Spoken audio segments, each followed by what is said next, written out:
Welcome to the fourth Sunday in December. Can you believe it? I can't. I cannot. So during the month of December, we highlight our interfaith altar.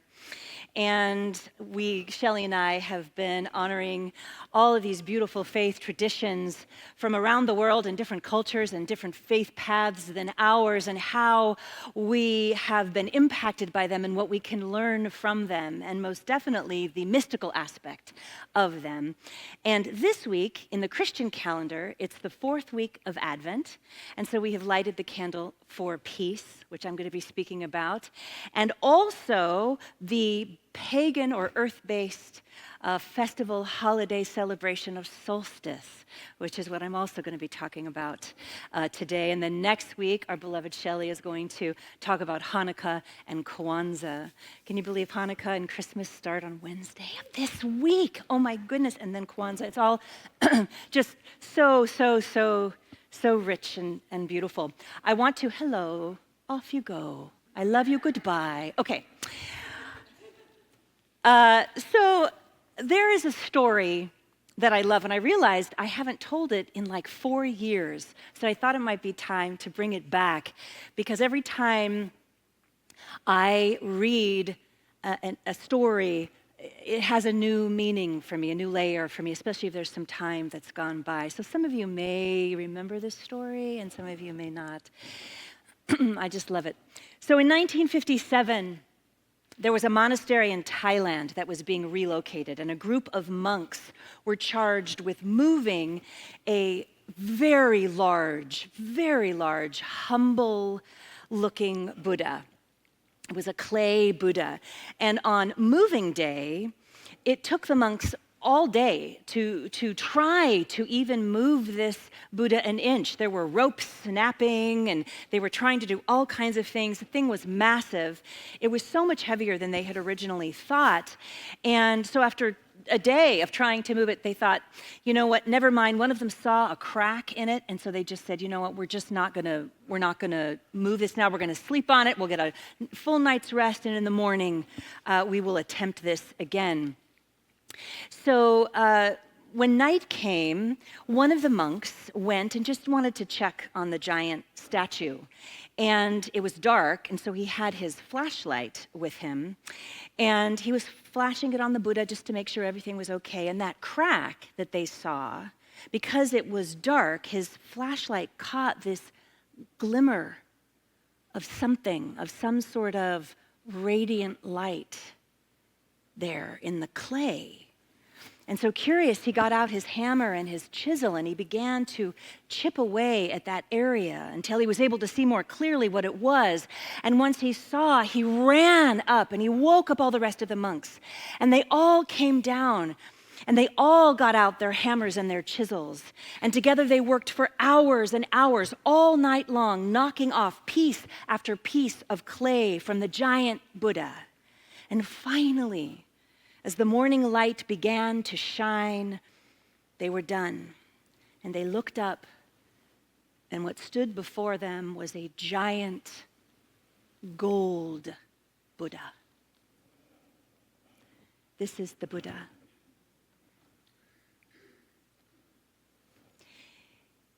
The monks discovered that in order to keep the gold Buddha safe, it had been covered by clay for hundreds and hundreds and hundreds of years earlier, just before an attack by an army to protect it.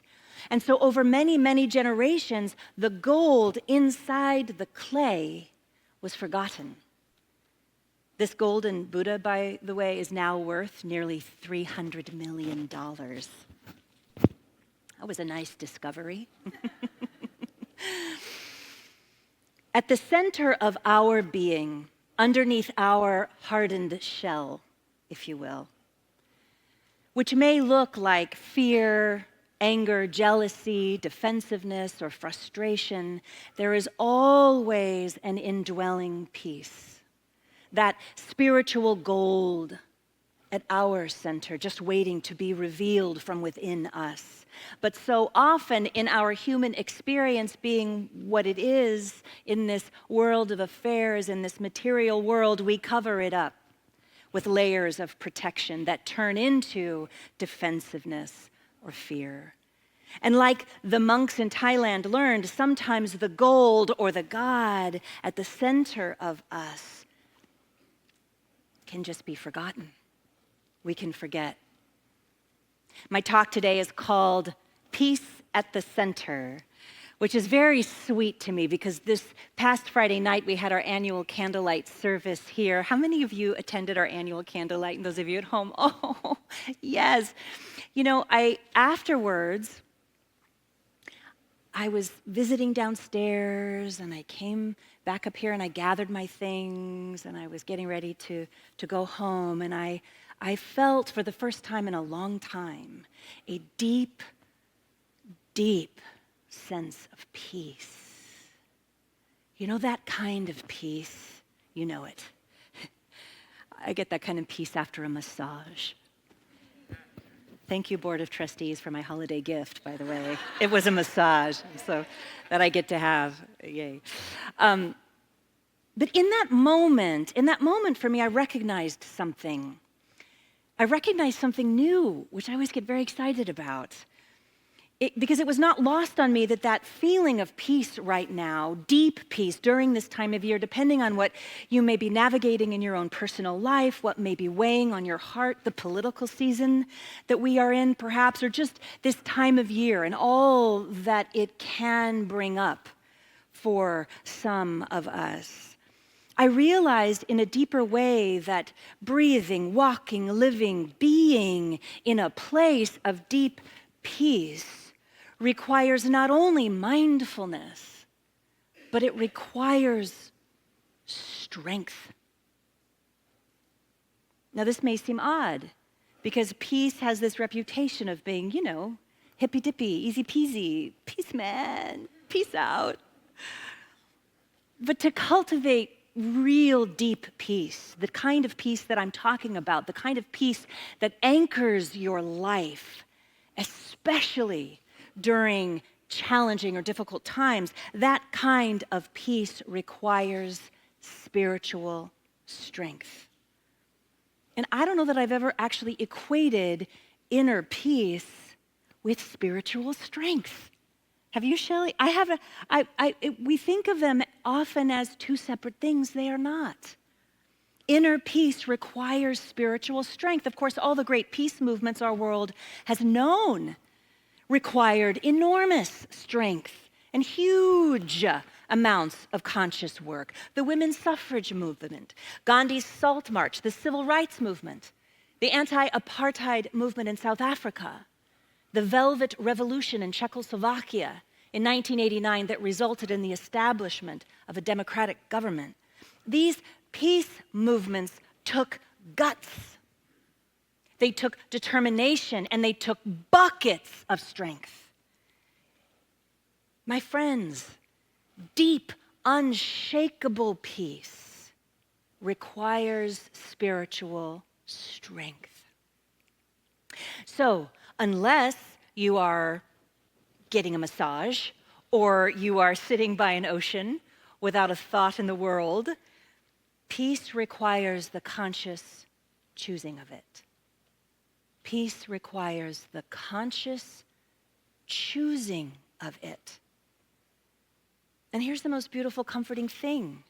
Just like the golden Buddha in Thailand, the peace of the divine is always, always at the center of us. Peace is always available, and it's just waiting for us to turn towards it on the breath, to chip away the clay until we remember the radiant light, our true and truest essence. The peace of God or Spirit within us never goes anywhere, but we do. Every time we leave the peace in our life, we are choosing that hard shell of clay instead. We leave peace every time we dig our heels in and choose unforgiveness. We leave peace every time we abandon our true self to keep the peace. We leave peace every time we break an agreement with ourselves, like sobriety or sovereignty. We leave peace every time we choose to be silent when the truth wants to be spoken. We leave peace every time we choose fear over faith. We leave peace every time we choose the status quo or the easy way out. We leave peace every time we forget that we are worthy of great love. It takes spiritual muscle to experience peace, during chaos and conflict especially. So how do we do this? What is the secret sauce, Shannon?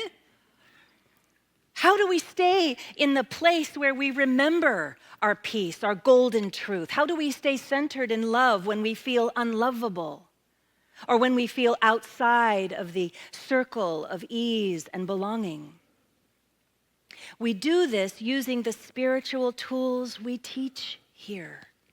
Meditation, affirmative prayer, spiritual study, practicing gratitude, acts of service.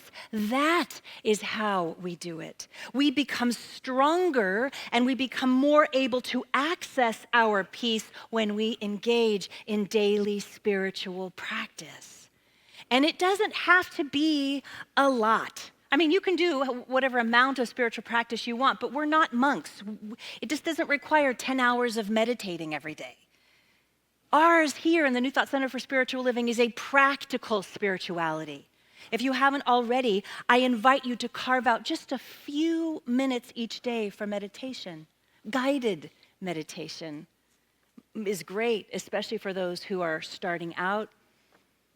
Or take a class, whatever will support your spiritual growth and strengthen your spiritual muscle will allow you to access your inner peace more easily. The word peace came to use in English around 1300, and it was a translation of the Hebrew word shalom. I love the word shalom. It softens me. Now, shalom means many things. It means peace, it means hello, it means goodbye, it means many, many things. And one very important meaning of the word shalom is to be complete, to be whole. Shalom means wholeness, to be whole, to recognize our wholeness. So in order to return to peace or to the place of shalom, we must remember our wholeness, our divinity, our holy worth.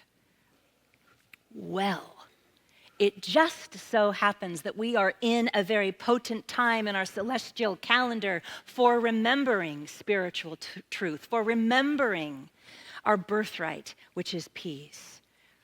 We just celebrated the winter solstice last night, which is a time historically where people turned within, where they spent time in deep reflection, remembering that in the midst of winter, as Albert Camus wrote, there is an invincible summer.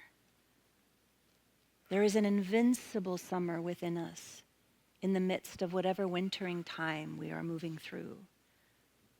So, I thought it would be apropos for us to remember our wholeness today. Does that sound good?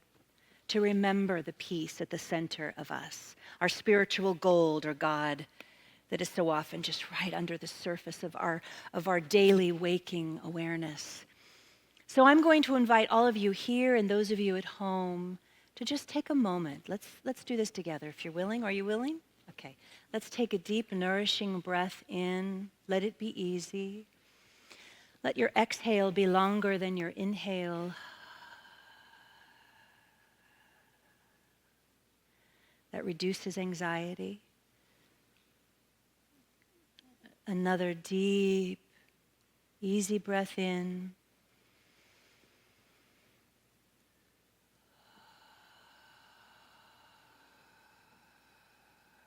Just allowing yourself to feel the love and the safety and the nourishment in this space. And you may want to place a hand on your heart if that helps you to anchor this moment for yourself, whatever works for you. On your next gentle breath, I invite you to imagine any layers or barriers you have consciously or unconsciously put up around you that may be hiding your gold, your true essence.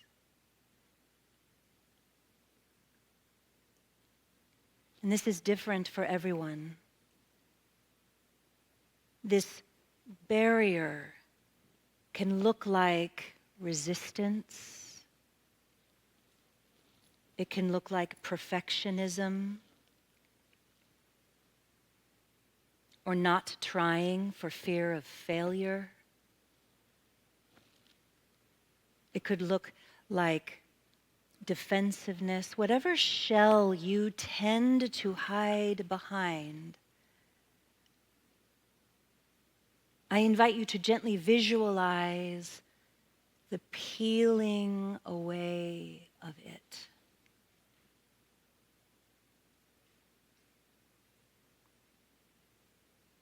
The peeling away of whatever shell you tend to put on. And as this is peeled away, what is revealed to you in this moment, in this breath, this holy breath, is your wholeness,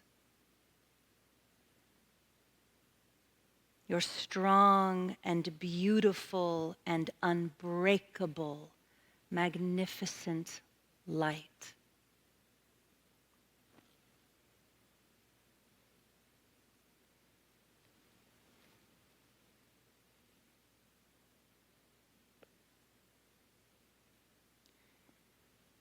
And as you tune into this light, give yourself permission to feel your holiness, your sacredness, the gold that you are, the God or Godness, the good and goodness that you are. The unconditional love at the center of your being, your sacred and truest self with a capital S.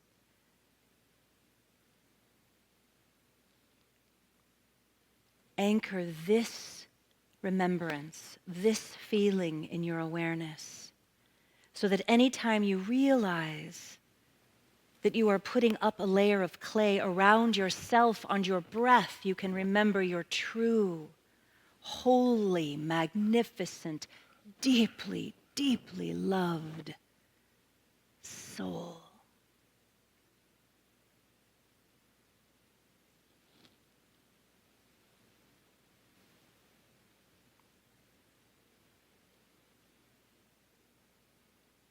Remembering your light, I invite you to take in another deep, nourishing breath.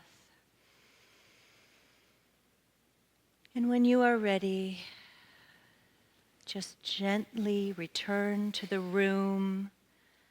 Open your eyes, feeling the energetic vitality of your wholeness and your whole being present right here in this beloved community.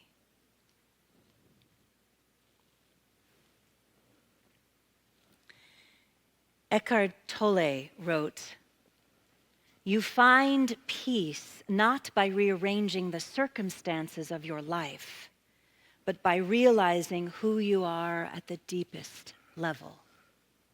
You find peace not by rearranging the circumstances of your life, but by realizing who you are at the deepest level."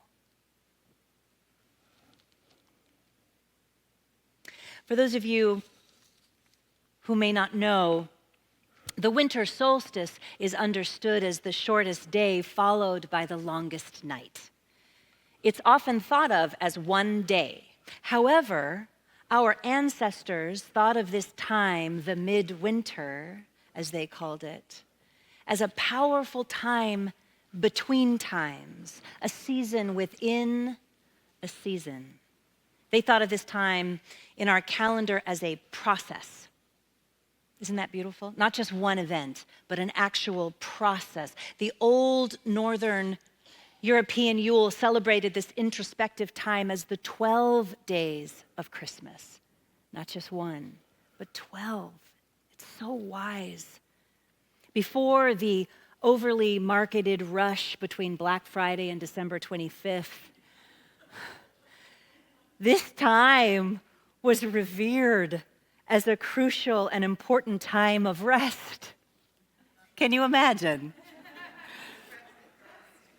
It was revered as a crucial and important time of reflection and remembering, to turn within as we just did in that guided meditation, and to take time to remember our worth and our divine inheritance, which is loving peace. As the writer Toko-Pa Turner reminds us, in ancient China, they would close the passes during solstice. No merchants could travel, not even royalty would visit other places. Instead, they returned to where they should be, both in the literal sense of going home and figuratively to one's spiritual well. As we say around here, our wellspring. This time of year, we are asked to close the passes and focus on our inner world, to return to the love within us.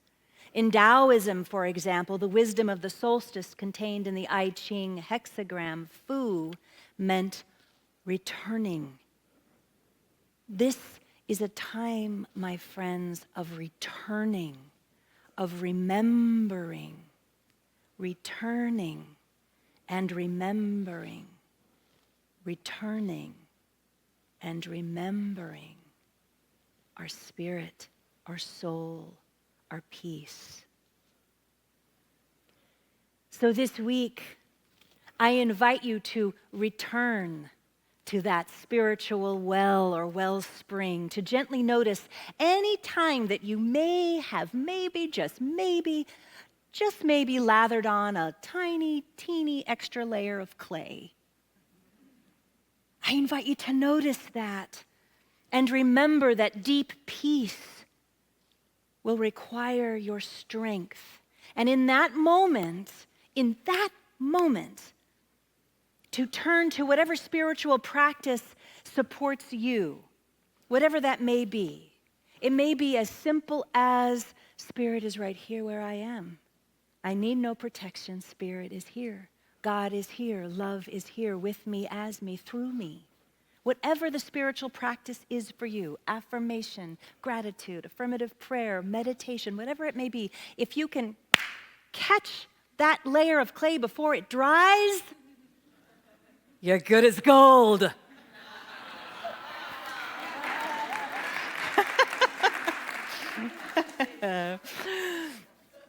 I invite us all to allow the power of the shalom, the power of peace to take the wheel.